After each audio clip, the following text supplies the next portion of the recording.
देखिए अब शुरू करते हैं हम ऑर्डर ऑफ रिएक्शन और मॉलिक्यूलरिटी के बारे में पढ़ेंगे। काफी इंपॉर्टेंट टर्म है दोनों और बहुत ही बारीकी से इनको समझना है। एक बार देखिए मैंने अभी बात की थी, जो अगर ऑर्डर ऑफ रिएक्शन की अगर डेफिनेशन की बात करें तो डेफिनेशन तो यही है कि रेट लॉ के अंदर जो आपके रिएक्टेंट होते हैं उनकी जो पावर होती है ना, उनका जो ऐड करने के बाद में जो वैल्यू आएगी उसको हम क्या कहते हैं, ऑर्डर ऑफ रिएक्शन। यहाँ पर अगर हम बात करें ऑर्डर की तो इन दोनों को ऐड करेंगे एंड जो वैल्यू आएगी उसी ऑर्डर की ये रिएक्शन होगी। जैसे मान लीजिए हम बात करें, हमने यहाँ पे लिखा 2A से P है ना, 2A से P, इसका हमने रेट लॉ लिखा, रेट इक्वल टू K और A की पावर क्या लिखेंगे हम, 2 लिखेंगे। तो इसकी जो ऑर्डर है एन की वैल्यू कितनी है, 2 है। अगर मान लीजिए यहाँ पर कुछ और होता है, जैसे हम बात करें 2A प्लस B है ना, और इससे कोई प्रोडक्ट बन रहा है आपका, तो इसका रेट लॉ क्या होगा आपका, K A की पावर 2 और B, यहां पर हम क्या करेंगे, इसकी पावर 2 है इसकी 1, तो टोटल कितना आ जाएगा 3, ऐसे कर सकते हैं। लेकिन दोस्तों इसकी एक खास बात यह है कि ये जो हम काम कर रहे हैं, आपको जो रिएक्शन गिवन है उसके स्टोइकियोमेट्रिक कोएफिशिएंट को अगर हम ऐड कर दे, जैसे इसका कितना है 2 और इसका क्या है 1, इनको ऐड करने पर हमारी ऑर्डर ऑफ रिएक्शन आ जाएगी। ये केवल तब है कब, जब आपकी रिएक्शन है वो कैसी है, एलिमेंट्री रिएक्शन है, एक प्राथमिक रिएक्शन है उनके लिए तो। लेकिन अगर आपको इस तरह से रेट लॉ दे दे, उसने ऑलरेडी गिवन है रेट लॉ और हमसे पूछ रहा है ऑर्डर ऑफ रिएक्शन, तो वो हमेशा ही क्या होगा आपका, इन दोनों पावरों को ऐड कर देंगे है ना। लेकिन आपको कोई रिएक्शन दे दे और अब पूछ रहा है कि उसकी ऑर्डर ऑफ रिएक्शन बताइए, तो हम ऐसे नहीं कह सकते कि इसकी ऑर्डर क्या होगी, ऐसे देख के डायरेक्ट आपको ये ऐड नहीं करना है। अब इसकी कहानी सुनिएगा। देखिए जो ऑर्डर ऑफ रिएक्शन होती है वो क्या होती है, एक प्रैक्टिकल है ना, अपन कह सकते हैं एक्सपेरिमेंटल वैल्यू है, प्रायोगिक पद है एक, उसको हम एक्सपेरिमेंटली कैलकुलेट करते हैं। किसके लिए, जनरली हम बात करें कॉम्प्लेक्स रिएक्शन के लिए, क्योंकि अभी हम देखेंगे काफी सारे ऐसे एग्जांपल जिनकी ऑर्डर ऑफ रिएक्शन हम ऐसे अगर बात करें तो वो क्या आएगी, गलत आएगी। अगर हम ऐसे स्टोइकियोमेट्रिक कोएफिशिएंट को ऐड करके बताएंगे तो उससे तो कुछ और आएगी, लेकिन एक्सपेरिमेंटली जब हमने देखा तो उनकी जो ऑर्डर है वो अलग आएगी, क्योंकि जब उनकी काइनेटिक्स को स्टडी किया गया तो वो मान लीजिए कोई रिएक्शन है, अभी अपने इसकी बता दी कि ये थर्ड ऑर्डर की रिएक्शन है इन दोनों को ऐड करके, तो लेकिन जब इसकी एक्सपेरिमेंटली इसकी डाटा देखे गए तो वो थर्ड ऑर्डर को क्या नहीं कर रहे, फॉलो नहीं कर रहे, वो सेकेंड ऑर्डर को फॉलो कर रहे थे। अभी हम काइनेटिक्स देखेंगे जब आपको समझ में आएगा कि उनका टी हाफ होता है। अब टी हाफ यानी कि अर्धायु काल, वो थर्ड ऑर्डर वाली रिएक्शन को फॉलो नहीं कर रहा, उससे वैल्यू नहीं आई, उसकी किससे आई, सेकंड ऑर्डर से है ना। तो काइनेटिक्स हम देखेंगे अभी इनकी, फर्स्ट ऑर्डर की, सेकंड ऑर्डर की। तो कहने का सीधा सा मतलब यह है कि ऑर्डर ऑफ रिएक्शन है आपकी कैसी है, एक्सपेरिमेंटल वैल्यू है पहली बात तो, और इसकी वैल्यू 0 हो सकती है, नेगेटिव हो सकती है और पॉजिटिव भी हो सकती है, फ्रैक्शनल हो सकती है, 0 हो सकती है, पॉजिटिव, नेगेटिव, फ्रैक्शनल हो सकती है, ठीक है ना, ऑर्डर की वैल्यू। पहली बात आप देखो, दो इंपॉर्टेंट बात, कंक्लूजन सुनिएगा कि ऑर्डर ऑफ रिएक्शन जो होती है, अगर आपको रेट लॉ गिवन है तब तो अपन क्या करेंगे, इन दोनों को ऐड कर देंगे। और ये जो मैं कह रहा हूं कि आपको कोई रिएक्शन गिवन है और आप उसका क्या लिखोगे, रेट लॉ, इनको पावर को कैलकुलेट करके बताओगे, ये केवल तब है कब, एलिमेंट्री रिएक्शन के लिए। लेकिन 12th क्लास में तो ऐसा बिल्कुल ज्यादा डिटेल में नहीं है। अगर आप जेईई नीट की प्रिपरेशन कर रहे हैं तो उस टाइम पे आपको ये चीज याद रखना जरूरी है कि ऑर्डर ऑफ रिएक्शन कैसी वैल्यू है, एक्सपेरिमेंटल वैल्यू है, और ये हमेशा सही नहीं होती है कि हम इनको ऐड कर दें। अभी हम डिस्कस करेंगे एक एग्जाम्पल, वो एक्सपेरिमेंटल डाटा क्या बोलता है और वैसे क्या आता है, आपको समझ में आएगा। अब देखो मॉलिक्यूलरिटी डिस्कस करते हैं हम, क्या करते हैं, मॉलिक्यूलरिटी अनुसंख्यिता का मतलब होता है कि किसी रिएक्शन के अंदर आपके, जैसे मान लीजिए A प्लस बी, कोई रिएक्शन है, A प्लस बी से क्या बन रहा है, आपका प्रोडक्ट बन रहा है। क्या पढ़ रहे हैं हम, मॉलिक्यूलरिटी, अनुसंख्यिता। मॉलिक्यूलरिटी क्या होता है, देखिए ये रिएक्शन है, A प्लस बी से प्रोडक्ट बन रहा है, तो इस रिएक्शन के अंदर कितने मॉलिक्यूल हैं जो इफेक्टिव कॉलिजन करके प्रोडक्ट में कन्वर्ट हो रहे हैं, प्रभावी टक्कर जिनके बीच में हो रही है वो प्रोडक्ट में कन्वर्ट होते हैं। तो इसी चैप्टर के अंदर हम कॉलिजन थ्योरी पढ़ेंगे दोस्तों। कोई भी जो रिएक्शन होती है उनमें क्या होता है, क्रियाकारक जो मॉलिक्यूल है उनके बीच में टक्कर होती है, कॉलिजन होती है, तब जो एनर्जी उनसे मिलती है उससे वो किस में प्रोडक्ट में कन्वर्ट होते हैं, ठीक है ना। तो जो मॉलिक्यूलरिटी होती है वो क्या होती है, ऐसे मॉलिक्यूल की संख्या जो प्रभावी क्या करते हैं, टक्कर करते हैं, इफेक्टिव कॉलिजन जिनके बीच में होती है। और अब देखिए अनुसंख्यता है उसकी वैल्यू कभी भी जीरो नहीं होगी, क्योंकि जीरो होगी तो फिर कॉलिजन कौन करेगा। ऑर्डर की जो वैल्यू है वो जीरो हो सकती है, लेकिन मॉलिक्यूलरिटी कभी जीरो नहीं हो सकती, ना ही नेगेटिव होगी ना ही फ्रैक्शनल होगी। फ्रैक्शनल मतलब इसका भिन्न नहीं हो सकती कभी भी, जैसे 3/2, 1/2 ऐसा नहीं होगी कभी भी। हमेशा कैसे होगी, पॉजिटिव इंटीजर। जनरली देखे जाते हैं आपकी मॉलिक्यूलरिटी मैक्सिमम 3, 2, 1। अगर इसकी बात करें हम इस रिएक्शन की, तो इसकी मॉलिक्यूलरिटी यानी अनुसंख्यता कितनी होगी इसकी, 2, क्योंकि इसकी और इसकी वैल्यू कितनी है, 1 + 1 बराबर क्या होगा आपका 2। 2 मॉलिक्यूल इसमें पार्टिसिपेट कर रहे हैं, ठीक है। आपके लिए ऐसे दे दी जाए, बताइए इसकी क्या है मॉलिक्यूलरिटी, तो मॉलिक्यूलरिटी कितनी है इसकी, 3। मॉलिक्यूलरिटी कितनी है, 3। तो मॉलिक्यूलरिटी तो आप स्टोइकियोमेट्रिक कोएफिशिएंट को ऐड करके बता सकते हो। जैसे हम बात करें 2a + b, तो इसकी कितनी हो जाएगी, 3 हो जाएगी, 2 रेट।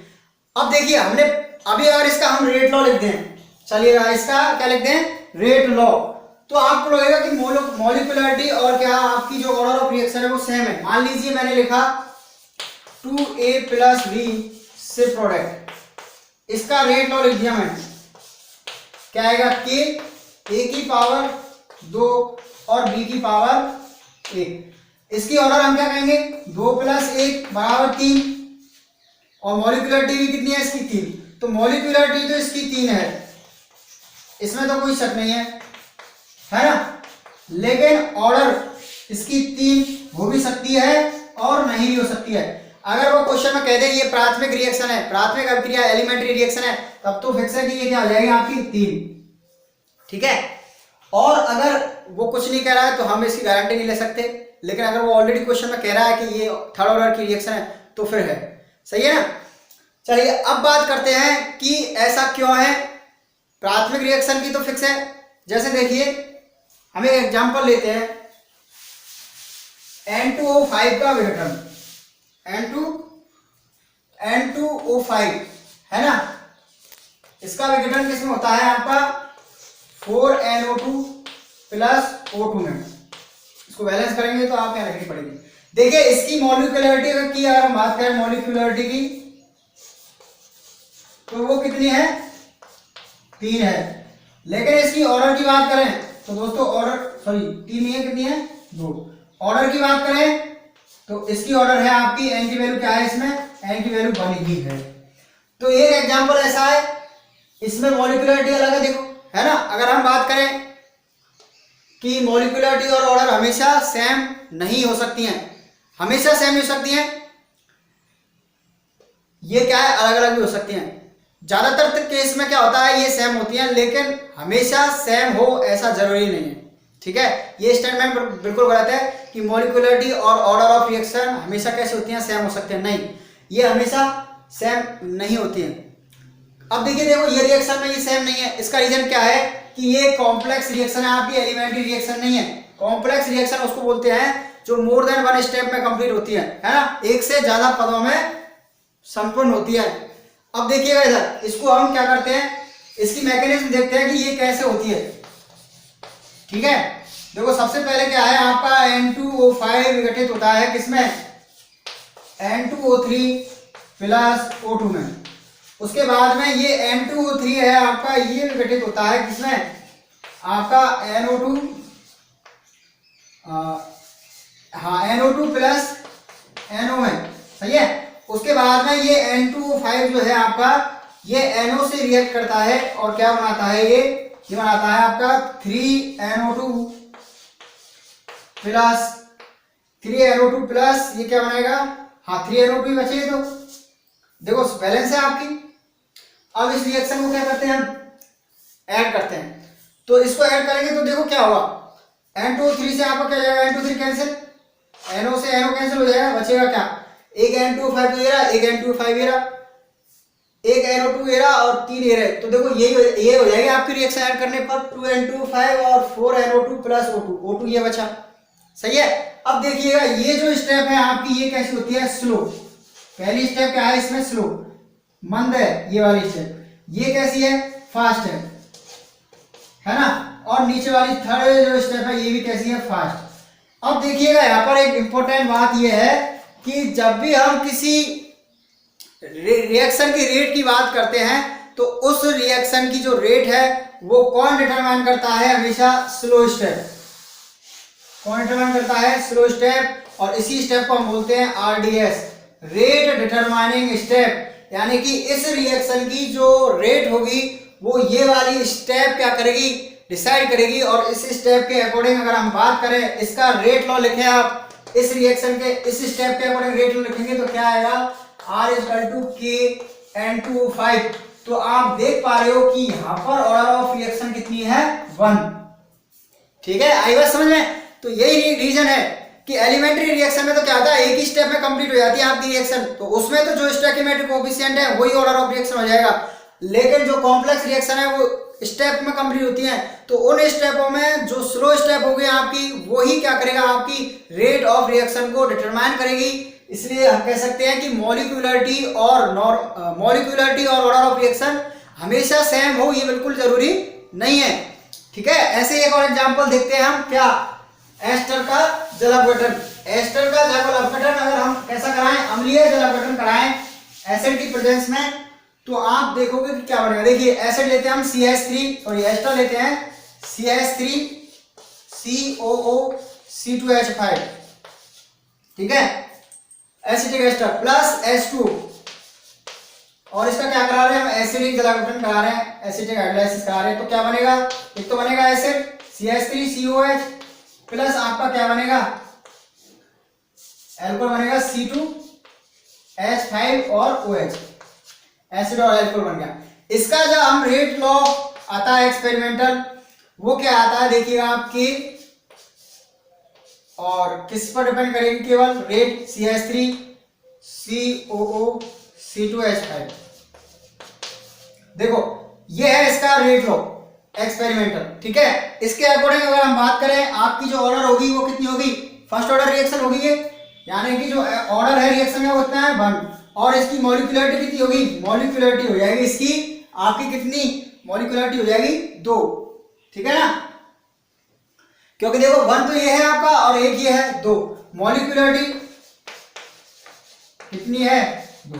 तो हमने देखो 2 ऐसे एग्जांपल देख लिए जिसमें आपकी मॉलिक्यूलरिटी और ऑर्डर ऑफ रिएक्शन क्या नहीं है, सेम नहीं है, ठीक है ना। तो अब आपको समझ में आ गया होगा कि मॉलिक्यूलरिटी क्या होती है और ऑर्डर ऑफ रिएक्शन क्या होती है। अगर ऑर्डर ऑफ रिएक्शन की डेफिनेशन की बात करें तो डेफिनेशन तो वही है जो हमने रेट लॉ में बोला। रेट लॉ में क्या बोला कि rate of reaction is directly proportional concentration of reactant. तो जो रिएक्टेंट की कंसंट्रेशन की जो पावर होती है उनका ऐड करने पर जो वैल्यू आती है वो क्या होती है, आपकी ऑर्डर ऑफ रिएक्शन। लेकिन ये सही है, अगर आपको रेट लॉ ऑलरेडी दे रखा है किसी ने तो हम बता देंगे, लेकिन कोई रिएक्शन दे रखी है तो उसका डायरेक्ट नहीं बता सकते हम। जैसे मान लीजिए आपको रिएक्शन दे दी और आपको केवल वही पता है, तो आप क्या कह देते थे, इसकी भी ऑर्डर कितनी है, मॉलिक्यूलरिटी भी 2 है और ऑर्डर भी 2 है, ऐसा जरूरी नहीं है। लेकिन अगर वो रिएक्शन एलिमेंट्री है उसका पक्का क्या होगा, जितनी मॉलिक्यूलरिटी होगी उतनी ही क्या होगा, उसका ऑर्डर ऑफ रिएक्शन होगी। तो आपको अच्छे से क्लियर हो गया होगा, है ना। नेक्स्ट लेसन के अंदर हम डिस्कस करेंगे 0 ऑर्डर की रिएक्शन और उसकी पूरी काइनेटिक्स देखेंगे, उसका T हाफ कैलकुलेट करेंगे। ओके, तब तक के लिए बाय रहेगा, मिलते हैं नेक्स्ट लेसन में। Thank you.